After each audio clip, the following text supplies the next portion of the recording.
Chapter 12. Badger. Mr. Fox and the three remaining small foxes dug fast and straight.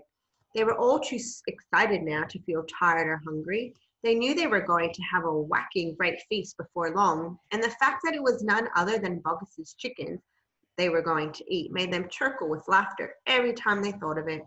It was lovely to realize that while the fat farmer was sitting up there on the hill waiting for them to starve, he was also giving them their dinner without knowing it. "Keep digging," said Mr. Fox. "It's not much further." All of a sudden, a deep voice above their heads said, "Who goes there?" The foxes jumped. They looked up quickly and they saw peeking through a small hole in the roof of the tunnel a long, black, pointed, furry face. "Badger!" cried Mr. Fox. "Foxy!" cried Badger. "My goodness me! I'm glad I found someone at last. I've been digging around in circles for 3 days and nights, and I haven't the foggiest idea where I am." Badger made the hole in the ceiling bigger and dropped down beside the foxes. Small Badger, his son, dropped down after him. "Haven't you heard what's happening up on the hill?" Badger said excitedly. "It's chaos. Half the wood has disappeared, and there are men with guns all over the countryside. None of us can get out, even at night. We're all starving to death." "Who is we?" asked Mr. Fox. "Wallace diggers. That's me and Mole and Rabbit and all our wives and children.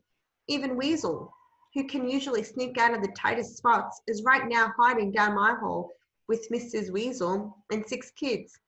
What on earth are we going to do, Foxy?" "I think we're finished." Mr. Fox looked at his 3 children and he smiled. The children smiled back at him, sharing his secret. "My dear old Badger," he said, "this mess you're in is all my fault." "I know it's your fault," said Badger furiously, "and the farmers are not going to give up till they've got you. Unfortunately, that means us as well. It means everyone on the hill." Badger sat down and put a paw around his small son. "We're done for," he said softly. "My poor wife up there is so weak she can't dig another yard." "Nor can mine," said Mr. Fox, "and yet at this very minute she is preparing for me and my children the most delicious feast of plump, juicy chickens." "Stop!" cried Badger. "Don't tease me. I can't stand it."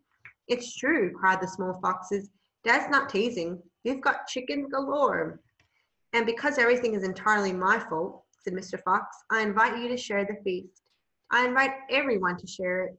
You and Mole and Rabbit and Weasel and all your wives and children. There'll be plenty to go around, I can assure you." "You mean it?" cried Badger. "You really mean it?" Mr. Fox pushed his face close to Badger's and whispered darkly, "Do you know where we've just been?" "Where?" "Right inside Boggis's chicken house number 1. "No." "Yes. But that is nothing to where we are going now. You have come just at the right moment, my dear Badger. You can help us dig. And in the meanwhile, your small son can run back to Mrs. Badger and all the others and spread the good news." Mr. Fox turned to the small Badger and said, "Tell them they are invited to a fox's feast. And bring them all down here and follow this tunnel back until you find my home."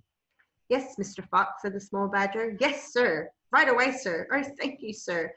And he scrambled quickly back through the hole in the roof of the tunnel and disappeared.